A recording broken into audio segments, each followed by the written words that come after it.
네, 오늘 어버이 주일인데요. 그래서 제가 요거 달 군번은 아닌 것 같아요. 사실 아까 저희 수고해준 지체들 정말 감사드리고요. 보통 달아드리려고 하면 오늘 어르신의 날이 아니고 어버이날인데 잘 안 다르시려고 하더라고요. 그런데 저는 이럴 군번은 아니지만 여러분의 영적 아비됨을 한번 스스로 좀 되새겨 보려고 좀 일부러 한번 달아봤습니다. I'm your father. 네, 자, 어디 그동안 답답했던 거 그냥 다 잊고, 자, 힘차게 아빠하고 한번 불러보자. 하나, 둘, 셋. 네, 감사합니다. 네, 이 시간에 우리가 또 말씀을 나누면서 우리 아버지의 마음을 좀 더 나눌 수 있으면 좋겠고요. 또 그것을 잘 전하는 또 여러분의 영적 아빠가 또 되기를 저 개인적으로 또 바라봅니다. 오늘 어버이 주일이에요. 그래서 우리가 복음에 대해서 다시 한번 계속 살펴오고 있었잖아요. 그래서 그리스도께서 우리 안에 행하신 일들이 무엇인가? 세 가지 그리스도의 직분의 차원, 제사장, 선지자, 그리고 왕을 봐야 하는데 절기에 맞춰서 특별히 오늘은 그리스도께서 왕 되심을 다음 주로 미루고 잠시 이 절기 설교로 좀 살펴보기를 원합니다. 제가 우리 지체들과 대화를 할 때면 직간접적으로 꼭 물어보는 질문이 한 가지 있어요. 그것은 바로 우리 부모님들과의 관계는 어떠하냐라는 질문입니다. 대화를 잘 하는지, 그래서 그런 것들을 좀 물어보는데요. 이제 반응이 좀 제각각이죠. 대화가 잘 되는 가정도 있고, 또 잘 된다고 하더라도 엄마와만 잘 되는 지체도 있고, 아니면 아예 엄마 아빠 누구와도 하지 않는 그런 가정도 또 있었던 것 같습니다. 그런 질문을 이제 드리는 것은 물론 여러분이 다 성인이죠. 성인이지만 또 부모님과의 어떤 이 관계, 어떤 가정에서의 그런 모습이 그 사람의 좀 마음 상태를 보여주는 좀 중요한 척도가 된다라는 생각에서 그런 질문을 좀 드리고 있는데요. 좀 더 확장하면 어떤 부모님과의 관계 문제, 1차적인, 그리고 가정에서의 관계 문제가 그 사람의 삶의 태도까지도 좀 볼 수 있는 그런 좀 힌트가 되는 것 같습니다. 자, 여러분들의 가정은 혹시 어떠세요? 부모님들과 여러분은 혹시 어떤 관계 있으세요? 평안하십니까? 아니면 좀 서먹서먹한가요? 부모라는 존재는 참 많은 생각을 하게 만드는 것 같습니다. 때로는 가장 보고 싶고 가장 가슴을 먹먹하게 만드는 그런 존재이기도 하지만 때로는 가장 벗어나고 싶고 가장 가슴 답답하게 느끼게 만드는 그런 이름이기도 한 것이 바로 이 부모라는 이름, 부모라는 존재인 것 같습니다. 오늘 우리가 읽은 본문의 말씀을 보면서 여러분들은 어떤 생각이 드시나요? 어떤 지체들에게는 이 1절과 2절, 3절 순종하라는 말씀, 이걸 그냥 빨리 지나가 버리고 싶은 그런 지체도 있을 것입니다. 순종하기가 쉽지 않은. 또 어떤 지체들에게는 3절이 유독 눈에 들어올 수 있어요. 잘 되고 장수한단 말이지, 그럼 내가 요걸 위해서라도 부모를 좀 공경해 볼까 하는 지체들도 있을 거고요. 어떤 지체들은 4절만 눈에 들어올 수 있어요. 아비들아, 이거 봐. 이거 아비들, 부모들이 잘해야 내가 잘하지. 약간 이런 서로 오고 가는 게 있어야지 하면서 저마다 다른 시각들을 가지고 이 짧은 네 구절을 살펴볼 것이라고 예상을 좀 해봅니다. 그런데 우리가 하나님의 말씀을 진리의 말씀이라고 인정하는 건 그것이 우리의 마음 상태에 따라서 그 해석이 달라지면 안 되겠죠. 그래서 저는 오늘 사도 바울이 의도했던 이 에베소서의 관점 안에서 이 말씀을 우리가 좀 어떻게 살펴보고, 그리고 또 우리가 그 안에서 오늘 어버이날에 좀 어떤 교훈들을 생각해야 하는지, 우리 가정을 좀 어떻게 바꿔가야 하는지 그 부분을 좀 나눠보기를 원해요. 우리 화면을 좀 한번 볼까요? 제가 에베소서를 조금 설명을 드릴게요. 에베소서는 총 6개 장으로 이루어져 있는데요. 1장에서 3장까지는 하나님의 행하신 일에 대한 찬양을 하고 있습니다. 그리고 미래에 행하실 일에 대해서 기대하는 게 1, 2, 3장이에요. 그러니까 하나님의 경이로움을 막 찬양하는 거예요. 그리고 4장에서 6장은 그 경이로움을 어떻게 실제 삶으로 끌어와서 내가 그걸 살아낼 것이냐에 관해서 고민한 사도 바울의 고민의 흔적이 4장에서 6장에 있어요. 그러니까 어떻게 보면 3장까지는 이론이고 4장부터는 적용인 거죠. 적용. 그런데 하나님께서 우리에게 행하신 일들, 그 경이로운 일들, 찬양받으시기에 합당한 그 일들이 많은 이야기들을 하고 있지만 핵심적인 이야기를 살펴보면 우리는 2장 10절을 좀 말할 수 있을 것 같아요. 우리 성경을 찾아봅시다. 에베소서 2장 10절. 네, 에베소서 2장 10절로 가서 같이 한 목소리를 읽겠습니다. 시작. 우리는 그가 만드신 바라 그리스도 예수 안에서 선한 일을 위하여 지으심을 받은 자니 이 일은 하나님이 전에 예비하사 우리로 그 가운데서 행하게 하려 하심이니라. 아멘. 우리 여기에서 이 만드신 바라라는 부분을 여러분들 할 수 있으면 밑줄을 쳐두면 좋을 것 같습니다. 이 부분을 좀 주의 깊게 봐야 하는데요. 만드신 바라, 이것은 어떤 하나님이 과거에 우리를 창조하셨음만을 말하는 건 아니에요. 우리 같이 한번 좀 따라해 볼까요? 새로운 피조물. 네, 새로운 피조물. 네, 이 말씀에서 만드신 바는 그리스도 안에서 새로운 피조물 된 우리를 뜻합니다. 이것은 이제 헬라어로 포이에마라고 하는데요. 좀 들어봤을 거예요. 출판사도 있어요. 포이에마. 피조물이란 뜻인데, 이것을 문맥으로 살펴봤을 때는 이게 새로운 피조물을 말하는 거예요. 하나님이 우리에게 행하신 그 일들이 무엇이냐? 우리를 새로운 피조물 삼아 주셨다는 거예요. 그걸 에베소서에서는 하나님의 경이로운 일로 바라보고 있습니다. 오랫동안 하나 될 수 없었던 유대인과 이방인들이 있었어요. 그들이 교회라는 이름으로 하나가 되었어요. 그것이 가능했던 이유는 새로운 피조물이 되었기 때문에, 그 어떤 혈통적, 사회적 배경과 출신으로도 얻을 수 없었던, 아무리 사회적 배경이 금수저, 은수저라고 해도 하나님의 거룩하심 앞에서는 철저하게 흙수저임을 고백할 수밖에 없는 우리, 그리고 수많은 사람들이 그리스도께서 함께 우리를 살리시고 일으키시고 함께 하늘에 앉히시는 그 은혜를 통하여, 그 구원하심을 통하여 우리가 새로운 피조물 되었다, 새로운 포이에마가 되었다, 이렇게 고백하는 게 이 에베소서의 핵심이에요. 1, 2, 3장까지의 핵심. 그래서 사도 바울은 이러한 새로운 피조물됨, 우리가 모태에 다시 들어갔다 나온 건 아니지만 새롭게 변화되었다라는 것을 얼마나 감격스럽게 고백하는지 1장에서 나중에 한번 읽어보세요. 우리 성경하고 영어 성경의 뉘앙스에서는 잘 안 나타나는데 1장의 3절부터 14절까지가 한 문장이에요. 하나님의 경외하심을, 그 경이로운 역사를 노래하기 위해서 쉴 새 없이 이걸 쏟아내는 거야. 하나님은 높으시고 우리에게 행하신 일들이 많으시고, 이거를 3절에서 14절까지 한 문장, 그리고 숨이 차니까 잠깐 쉬었다가 15절에서 23절이 또 한 문장. 그래서 1장은 단 2문장으로 되어 있어요. 그가 그렇게 멈출 수 없었던 하나님의 경이로우신 은혜가 무엇이냐? 그게 새로운 피조물 삼아 주신 것이에요. 그런데 그렇게 감격스러운 하나님의 은혜와 경이로운 하나님의 역사로 새로운 피조물 된 자들에게 4장에서 6장에 걸쳐서 삶에 적용하라고 요구하시는 것이 뭔지 아세요? 진정한 성도가 되는 것, 말과 행실을 조심하는 것, 좋은 이웃이 되는 것, 아내와 남편이 서로 복종하는 것, 종과 주인이 서로 존중하는 것, 그리고 부모와 자녀가 서로 순종하고 돌보는 것. 아주 놀라운 일이든지 기적적인 일들을 새로운 피조물들에게 맡기실 것이라고 우리는 자칫하면 생각할 수 있겠지만, 사도 바울이 초대하는 새로운 피조물들의 합당한 삶은 어디냐? 지극히 일상적인 삶이었어요. 지극히 당연한 삶. 그걸 우리는 좀 눈여겨봐야 할 필요가 있어요. 사실 어떤 공동체나 어떤 나라, 국가까지도 그것이 무너지는 것은 그 공동체, 그 집단이 위대한 일을 하지 못했기 때문에 무너지는 게 아니죠. 가장 기본적인 일들을 하지 못했기 때문에 사실 무너지는 거 아닐까요? 우리가 다시 복음 화폐를 외치며 오늘날 교회의 위기를 말하는 것도 교회가 기본을 상실했기 때문에라고 우리가 이야기를 하고 분석을 하는 거죠.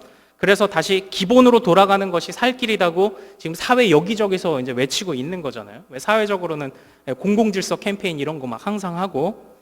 그런데 이러한 흐름과 맥락을 생각하며 오늘 부모에게 순종하라는 말씀을 우리는 다시 봐야 돼요. 6장으로 다시 좀 갑시다. 자, 6장의 1절 말씀을 다시 한번 같이 읽어보죠. 자, 시작. 자녀들아, 주 안에서 너희 부모에게 순종하라. 이것이 옳으니라. 이전에 3장까지에 이어지던 그 흐름, 하나님의 경이한 일로 새로운 피조물 삼아주신 것을 요약하는 표현 하나가 등장해요. 압축적으로 요약하고 있어요. 그게 뭐냐? 주 안에서요. 주 안에서. 이 주 안에서가 없었다면 우리가 흔히 생각할 수 있는 대로 우리 마음대로 이 부모에게 자녀에게 주는 이 말씀을 나름대로 해석하면 되겠지만 이 주 안에서란 이 말씀 하나 때문에 우리는 에베소서의 문맥을 생각하지 않을 수 없는 거예요. 앞에 나온 하나님의 경외하신 일을 이 한 표현이 다 받아내고 있는 거예요. 그런데 이 주 안에서라는 표현을 바꿔 말하면 하나님께서 그리스도를 통해 이루신 일들처럼이라고 표현할 수 있어요. 또 조금 더 압축해 보면 그리스도가 하신 것처럼이라고 말할 수가 있어요. 그러면 이 6장 1절을 다시 봅시다. 자녀들아 주 안에서 너희 부모에게 순종하라. 자녀들아 그리스도가 하신 것처럼 너희 부모에게 순종하라. 이것이 옳으니라. 우린 이렇게 말을 할 수 있어야 하는 거예요. 그런데 그리스도가 하신 일이 무엇입니까? 그것을 경이로운 일이라고 하나님의 지극한 사랑이라고 표현하는 이유가 뭐예요? 그것은 바로 그리스도는 그의 은혜 입을 자들의 조건을 보지 않으셨다는 데에 중요한 핵심이 있어요. 2장에서 사도 바울이 고백하고 있는 것이 무엇입니까? 너희는 허물과 죄로 죽었다. 너희는 세상 풍조를 따랐다. 너희는 욕심을 따라 지냈다. 그런데 그렇게 영적인 파산 상태, 영적인 흙수저들에게 그리스도가 하신 일이 무엇이냐? 그 조건을 보지 않고 그들을 하나님의 자녀의 지경까지 이끌어 가신 것. 이게 경이로운 일인 거예요. 그리스도는 조건을 보지 않으셨어요. 사람들이 무엇을 그리스도께 드렸기 때문에 아니라 그에 대한 반응으로 요거 이쁘게 노네, 요거 이쁘네 하고서는 구원을 주신 게 아니라 아무것도 없음에도 불구하고 구원을 먼저 행하셨어요.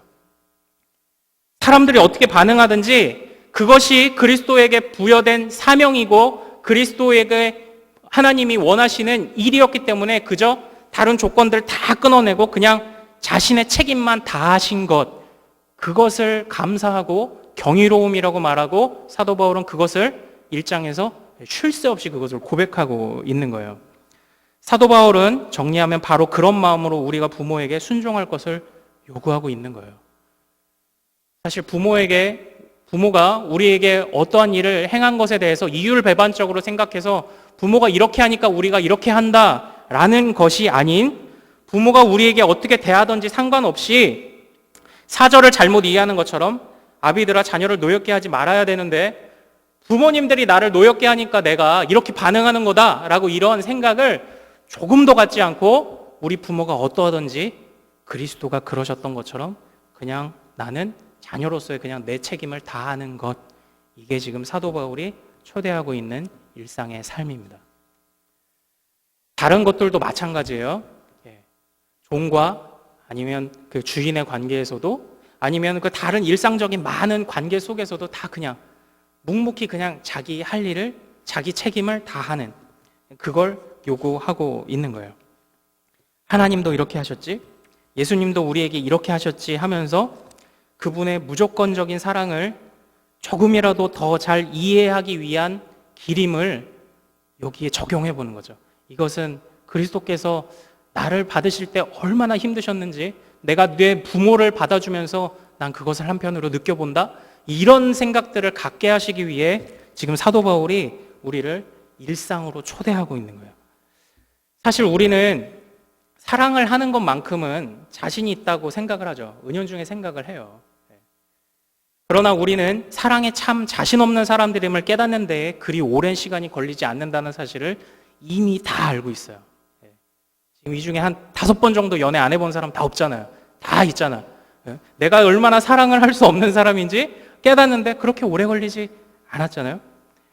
참 모든 관계가 따지고 보면 이율배반적이지 않아요. 상대가 어떻게 했기 때문에 내가 이렇게 한다라는 것이 이제 기본적으로 좀 깔려 있어요. 그리고 우리가 연애를 하고 물론 헤어지는 것도 내 기대만큼 따라주지 이제 않아서인 경우가 또 많죠.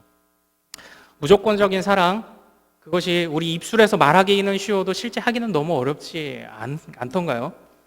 잠시 흉내는 낼 수 있어도 이게 길어지면 지쳐요. 지쳐.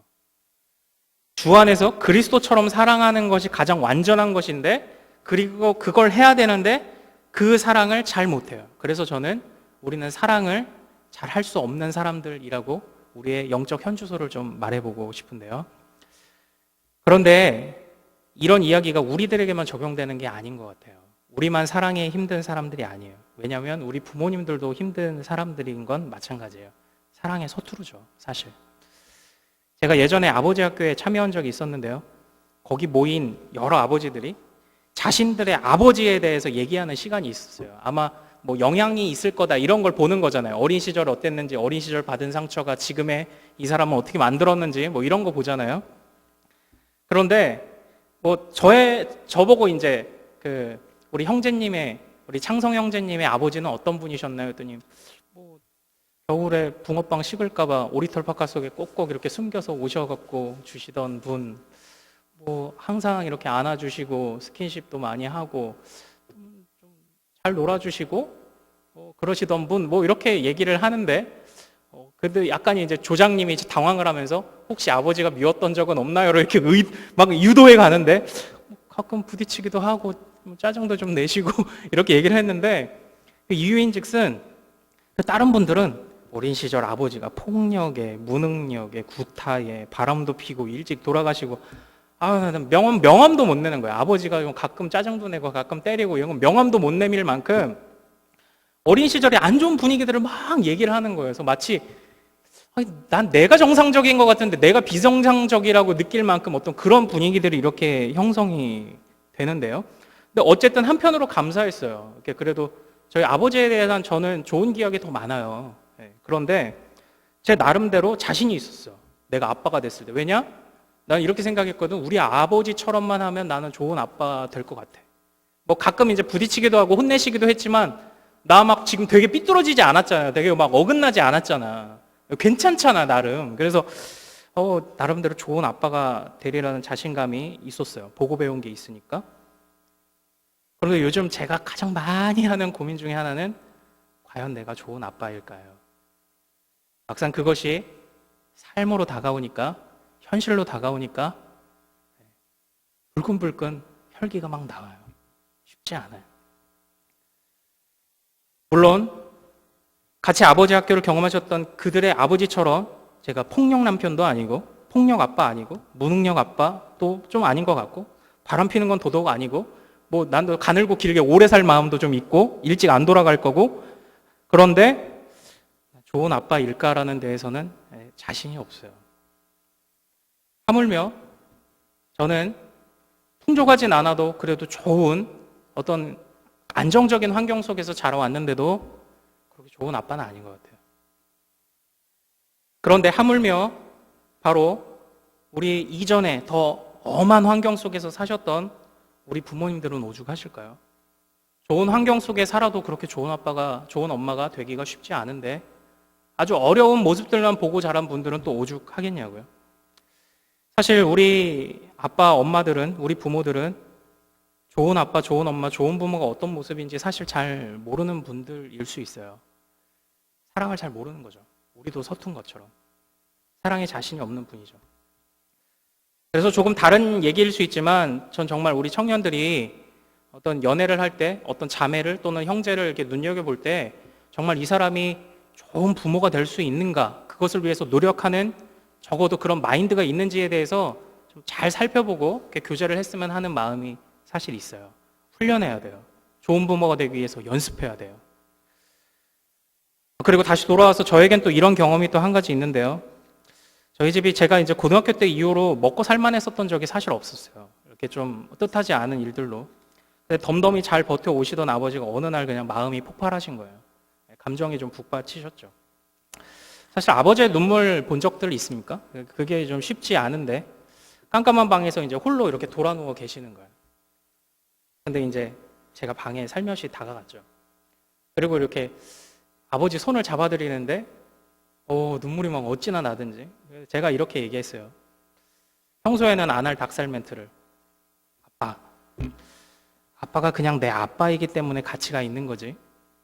돈이 조금 없다고 아빠의 가치가 사라지진 않아요. 그렇게 말하고 이제 서로 막 엉엉 울었던 기억이 있어요. 우리 부모님들도 때로는 그저 위로받고 싶고 때로는 그저 작은 상처 앞에 약한 분들일 수 있습니다. 슈퍼맨이 아니죠. 또 이 사진들 한번 볼까요? 사진 한번. 인테리어가 비교적 깔끔하게 잘 된 집 사진이 한번 나오는데 네, 뭐 이 정도면 괜찮죠? 예. 그런데 다음 사진, 어느 날 여기 뽀로로 매트가 깔리기 시작을 해.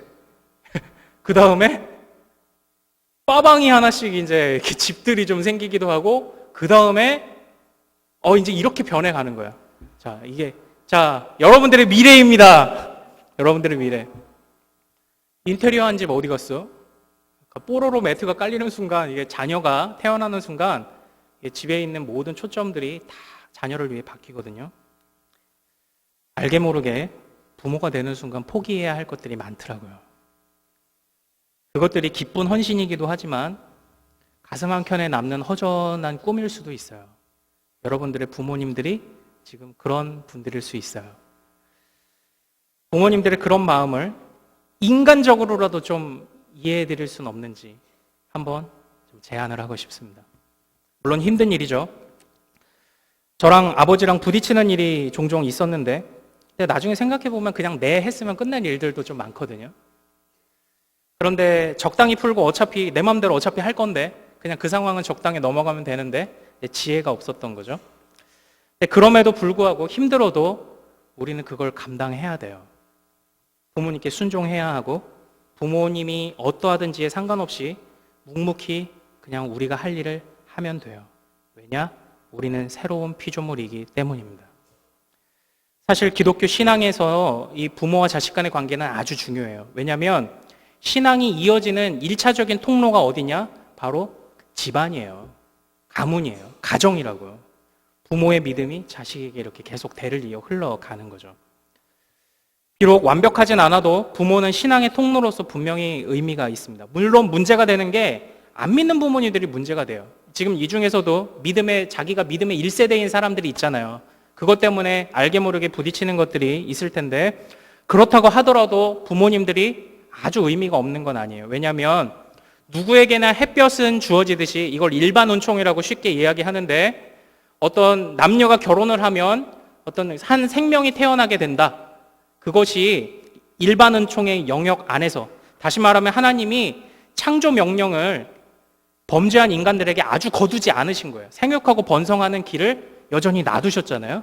그런 의미에서 안 믿는 부모님이라 할지라도 여전히 하나님의 일반 영역의 은총 안에서 의미가 있어요. 물론 이것을 좀 조심하게 말해야 돼요. 그렇다고 해서 일반 은총을 남발하면 안 되죠. 아이가 태어나는 데 있어서 다양한 남녀 관계가 있죠. 불륜도 있을 것이고요. 아니면 성폭행이나 아니면 부적절한 관계들이 있습니다. 그러한 탄생의 방법들도 일반 은총의 영역 안에 있지만 다 옳다고 말할 수는 없을 거예요. 그러나 그렇게 태어난 아기라고 할지라도 그 아기의 생명에만 초점을 맞춘다면 우리는 그 생명을 귀하다고 말할 수 있어야 할 것 같아요. 귀하지 않은 생명이 어디 있겠어요. 그러한 점에서 안 믿는 부모이든지 여러분들이 어떤 출생의 배경을 가졌든지 결과적으로는 그럼에도 불구하고 그것이 하나님의 또 선물이요, 또 하나님이 부모에게 주신 권위에서 나온 것임을 인정할 필요가 있어요. 여러분들이 부모에게 주신 하나님의 그 권위, 믿지 않는 부모에게라도 주신 일반 은총의 권위를 인정하지 않는다면 하나님께서 우리에게 창조 명령을 다 걷어가시는 것을 바라는 것과 다르지 않아요. 하나님이 우리에게 모든 창조 명령을 다 걷어가시면 어떻게 되는 줄 알아요? 우리는 그냥 진흙덩이 되는 거예요. 살아있을 수 없는 거예요. 하나님이 그 창조 명령을 걷어가지 않으시면. 그나마 하나님이 그것을 남겨두셨기에 그나마 일반 은총의 영역 안에서 우리 부모도 만나게 된 부분이죠. 사실 쉽지는 않죠. 어떻게 다 쉽게 얘기할 수 있어요. 지금 이 중에서 부모님과의 관계로 어려움 겪는 분들이 많이 있을 거라고 생각을 하는데요. 그런데 이 모든 것을 종합해 보면 부모도 그렇고 우리도 그렇고 그냥 하나님 앞에 다 연약한 자들 아니에요? 또한 부모도 그렇고 우리도 하나님 앞에 연약하기에 주 안에서 하나님의 그 경이로운 일들 안에서 또 의미를 가질 수 있는 사람들 아닙니까? 그렇게 서로 부족한 사람들이, 하나님 없이는 의미를 가질 수 없는 사람들이 함께 사랑하려고 그냥 애써보는 1차적인 공동체가 그게 가정 아니에요? 그 가정을 지키기 위해서 각자에게 주신 부모됨, 자녀됨의 역할에 그냥 우린 충실하면 되는 거 아닌가요? 저는 제가 지금까지 여러분들에게 드렸던 이 설교를 부모에게 할 때는 자녀의 입장만 쏙 빼고 뒤에 4절만 쏙 넣을 거예요. 그러면 부모에게 향하는 설교가 한 편이 돼. 날로 먹는 건 아니지만 그게 에베소서의 관점이라고 믿어요. 그냥 자기가 할 일을 그냥 하는 거예요. 여러분들은 어떠세요? 자녀의 역할을 그냥 묵묵히 그리스도가 그러셨던 것처럼 해낼 마음이 있습니까? 우리가 고난 뒤에도 감사의 제목을 애써 찾으려고 하잖아요. 어려운 가정 상황들, 관계 문제들이 좀 고난이라고 생각을 한다면 그러한 고민들, 고난 뒤에 그래도 감사의 제목, 이것을 통해 하나님께 더 의지했었지라고 추억하는 것처럼 우리 좀 어려운 관계 안에서도 이렇게 나의 약함을 봤었지, 이렇게 하나님께 더 간구했었지 하면서 좀 의미를 찾아보는 건 어떻겠습니까? 다시 한번 말하지만 정말 힘든 일이 될 거예요. 부모와의 관계를 보면 좋을 때도 있지만 부딪힐 때도 많잖아요. 근데 왜 부딪히죠? 왜 부딪히냐면 이건 모든 관계가 그런데 부모님의 생각과 우리의 생각이 충돌하니까 대부분 생각이 충돌할 때 이제 부딪히잖아요. 이걸 다른 말로 표현하면 대부분 부모님들이 단정지어 말씀하시면 이게 부딪혀. 내 생각은 다른데 넌 이렇게 해야 돼 라고 얘기를 하면 부딪혀. 너는 지금 내 집에서 살고 있기 때문에 내 말 들어야 해! 이렇게 되면 이제 부딪히는 거예요. 그렇죠? 그러면 사실 또 벗어나고 싶잖아요. 근데 무척이나 막 벗어나고 싶죠. 또 어린애도 아닌데 막 다그치면 속상하고 벗어나고 싶은데, 근데 또 웃긴 게 결혼하면 부모를 또 제 발로 찾아와요.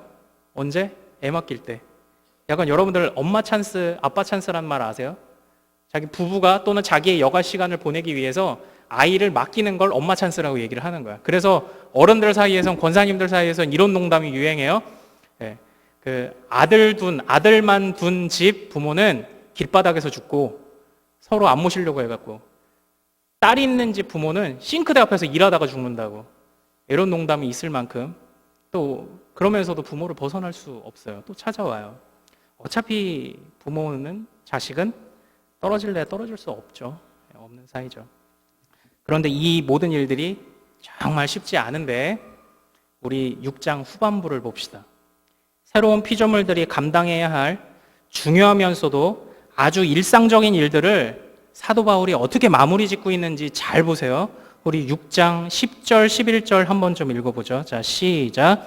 끝으로 너희가 주 안에서와 그 힘의 능력으로 강건하여지고 마귀의 간계를 능히 대적하기 위하여 하나님의 전신갑주를 입으라. 여기서 뭐라고 돼 있어요?